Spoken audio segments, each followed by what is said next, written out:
Welcome to English Listening Room. Elizabeth had settled it that Mr. Darcy would bring his sister to visit her the very day after her reaching Pemberley, and was consequently resolved not to be out of sight of the inn the whole of that morning. But her conclusion was false, for on the very morning after their arrival at Lambton, these visitors came. They had been walking about the place with some of their new friends, and were just returning to the inn to dress themselves for dining with the same family, when the sound of a carriage drew them to a window, and they saw a gentleman and a lady in a curricle driving up the street.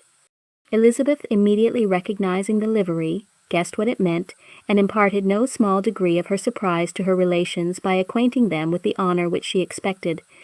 Her uncle and aunt were all amazement, and the embarrassment of her manner as she spoke, joined to the circumstance itself, and many of the circumstances of the preceding day, opened to them a new idea on the business. Nothing had ever suggested it before, but they felt that there was no other way of accounting for such attentions from such a quarter than by supposing a partiality for their niece. While these newly born notions were passing in their heads, the perturbation of Elizabeth's feelings was at every moment increasing.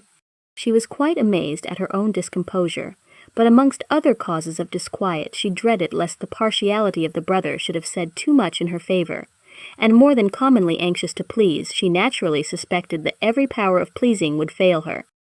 She retreated from the window, fearful of being seen, and as she walked up and down the room, endeavoring to compose herself, saw such looks of inquiring surprise in her uncle and aunt as made everything worse. Miss Darcy and her brother appeared, and this formidable introduction took place. With astonishment did Elizabeth see that her new acquaintance was at least as much embarrassed as herself. Since her being at Lambton, she had heard that Miss Darcy was exceedingly proud, but the observation of a very few minutes convinced her that she was only exceedingly shy. She found it difficult to obtain even a word from her beyond a monosyllable.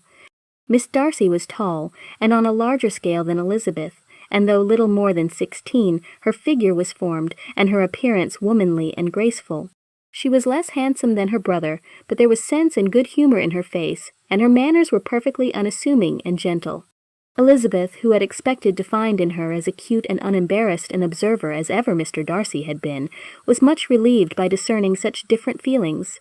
They had not long been together before Mr. Darcy told her that Bingley was also coming to wait on her, and she had barely time to express her satisfaction, and prepare for such a visitor, when Bingley's quick step was heard on the stairs, and in a moment he entered the room. All Elizabeth's anger against him had been long done away, but had she still felt any, it could hardly have stood its ground against the unaffected cordiality with which he expressed himself on seeing her again. He inquired in a friendly though general way after her family, and looked and spoke with the same good-humored ease that he had ever done. To Mr. and Mrs. Gardiner he was scarcely a less interesting personage than to herself. They had long wished to see him. The whole party before them, indeed, excited a lively attention.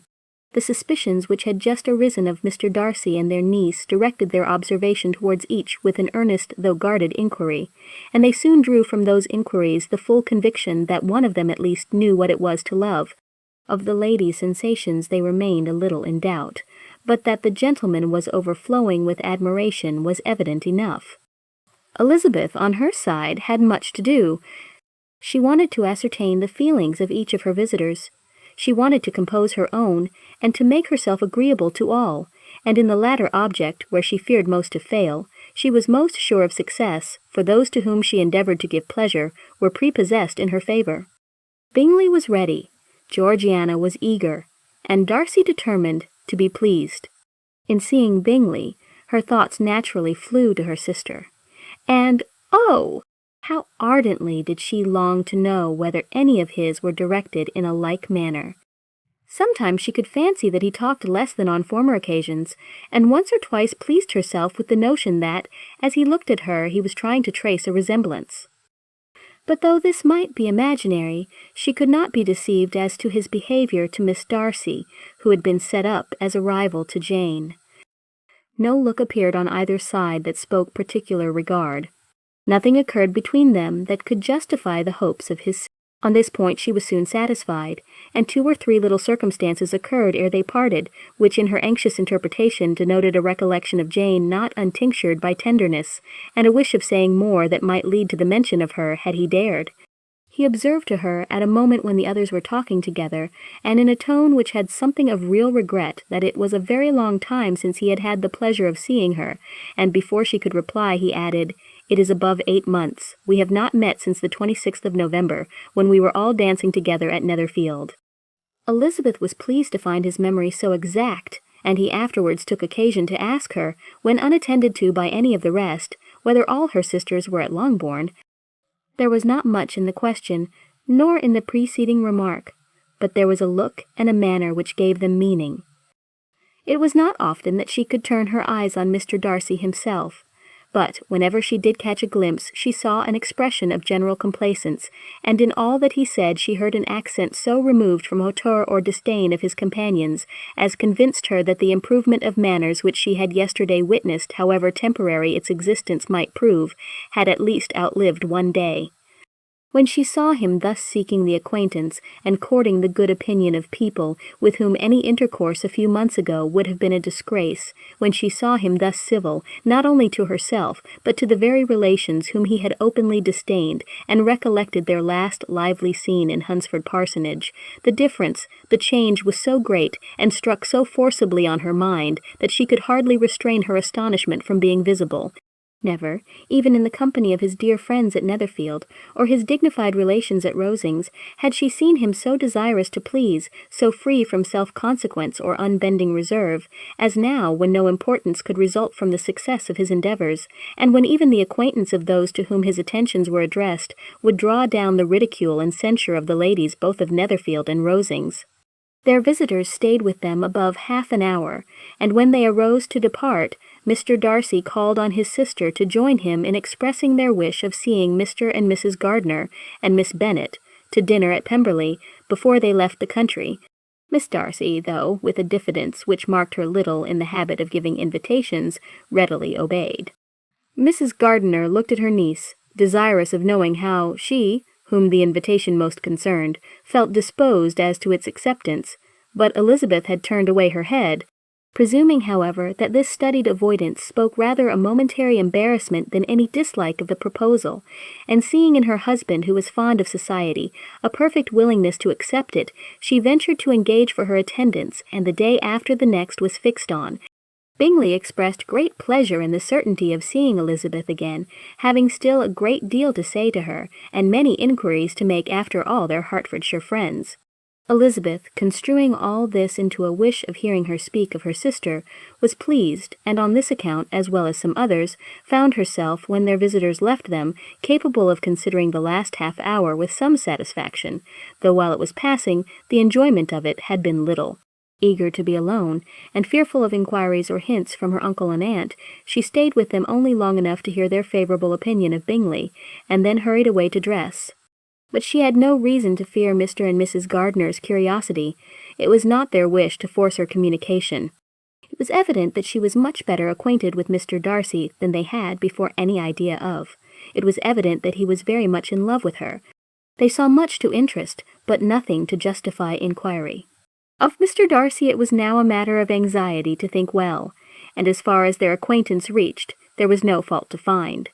They could not be untouched by his politeness, and had they drawn his character from their own feelings and his servant's report, without any reference to any other account, the circle in Hertfordshire to which he was known would not have recognized it for Mr. Darcy. There was now an interest, however, in believing the housekeeper, and they soon became sensible that the authority of a servant who had known him since he was 4 years old, and whose own manners indicated respectability, was not to be hastily rejected. Neither had anything occurred in the intelligence of their Lambton friends that could materially lessen its weight. They had nothing to accuse him of but pride. Pride he probably had, and if not, it would certainly be imputed by the inhabitants of a small market town where the family did not visit.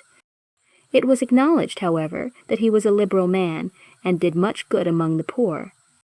With respect to Wickham, the travellers soon found that he was not held there in much estimation, for though the chief of his concerns with the son of his patron were imperfectly understood, it was yet a well-known fact that on his quitting Derbyshire he had left many debts behind him which Mr. Darcy afterwards discharged. As for Elizabeth, her thoughts were at Pemberley this evening more than the last, and the evening, though as it passed it seemed long, was not long enough to determine her feelings towards one in that mansion, and she lay awake 2 whole hours endeavoring to make them out. She certainly did not hate him. No, hatred had vanished long ago, and she had almost as long been ashamed of ever feeling a dislike against him that could be so called. The respect created by the conviction of his valuable qualities, though at first unwillingly admitted, had for some time ceased to be repugnant to her feeling, and it was now heightened into somewhat of a friendlier nature, by the testimony so highly in his favor, and bringing forward his disposition in so amiable a light which yesterday had produced. But above all, above respect and esteem, there was a motive within her of good-will, which could not be overlooked. It was gratitude. Gratitude, not merely for having once loved her, but for loving her still well enough to forgive all the petulance and acrimony of her manner in rejecting him, and all the unjust accusations accompanying her rejection. He who, she had been persuaded, would avoid her as his greatest enemy, seemed, on this accidental meeting, most eager to preserve the acquaintance, and without any indelicate display of regard, or any peculiarity of manner, where their 2 selves only were concerned, was soliciting the good opinion of her friends, and bent on making her known to his sister. Such a change in a man of so much pride exciting not only astonishment, but gratitude, for to love, ardent love, it must be attributed, and as such its impression on her was of a sort to be encouraged, as by no means unpleasing, though it could not be exactly defined. She respected, she esteemed, she was grateful to him, she felt a real interest in his welfare, and she only wanted to know how far she wished that welfare to depend upon herself, and how far it would be for the happiness of both that she should employ the power which her fancy told her she still possessed, of bringing on her the renewal of his addresses. It had been settled in the evening between the aunt and the niece that such a striking civility as Miss Darcy's in coming to see them on the very day of her arrival at Pemberley, for she had reached it only to a late breakfast, ought to be imitated, though it could not be equalled, by some exertion of politeness on their side, and consequently that it would be highly expedient to wait on her at Pemberley the following morning. They were, therefore, to go. Elizabeth was pleased, though when she asked herself the reason she had very little to say in reply. Mr. Gardiner left them soon after breakfast. "I will for now." Fishing scheme had been renewed the day before, and a positive engagement made of his meeting some of the gentlemen at Pemberley before noon.